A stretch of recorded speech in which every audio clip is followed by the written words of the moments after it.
लोकसभा चुनाव की तारीखों के ऐलान के बाद प्रमुख राजनीतिक दल सक्रिय हो गए हैं। इसी क्रम में खूंटी लोकसभा के तमाड़ विधानसभा क्षेत्र में आज भाजपा प्रत्याशी अर्जुन मुंडा पहुंचे और कार्यकर्ताओं से चुनाव रणनीति पर विमर्श किया।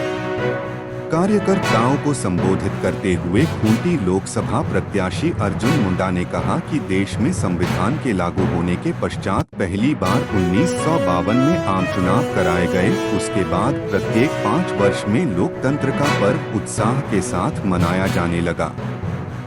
देश में गणतांत्रिक शासन व्यवस्था अर्थात प्रांतीय व्यवस्था संविधान के आधार पर देश में, राज्य में, जिलों में और पंचायतों में चलने लगी। संविधान को आत्मसात करते हुए प्रजातांत्रिक व्यवस्था को आम चुनाव के साथ सुदृढ़ बनाया गया। जनता के द्वारा चुनी गई सरकार के माध्यम से लोकतंत्र को देश में सांविधानिक वचनबद्धता के साथ आगे बढ़ाया गया। कार्यक्रम में लोकसभा प्रभारी रविंद्र राय, प्रदेश उपाध्यक्ष आरती कुजूर समेत तमाड़ क्षेत्र के कार्यकर्ता उपस्थित थे।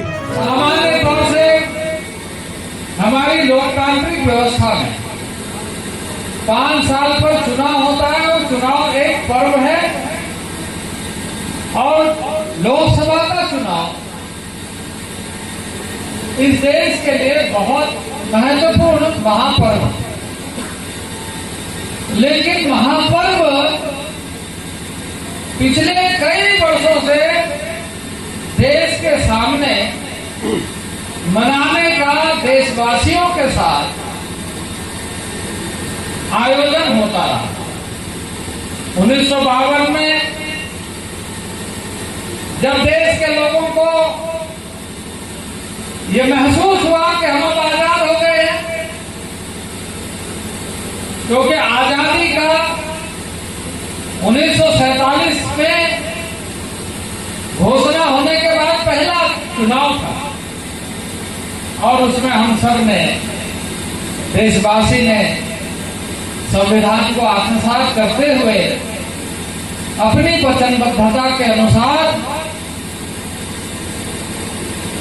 ये कहा कि देश के संवैधानिक व्यवस्था के आधार पर देश चलेगा और जनता के द्वारा चुने गए देश के मामले में, क्योंकि लोकतंत्र की बात, प्रजातंत्र की बात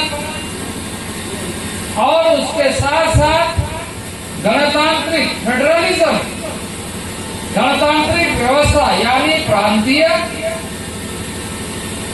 जिला स्तरीय और उसके साथ साथ पंचायत स्तरीय सारी व्यवस्थाएं खड़ी होगी एक डेमोक्रेटिक सिस्टम के आधार पर।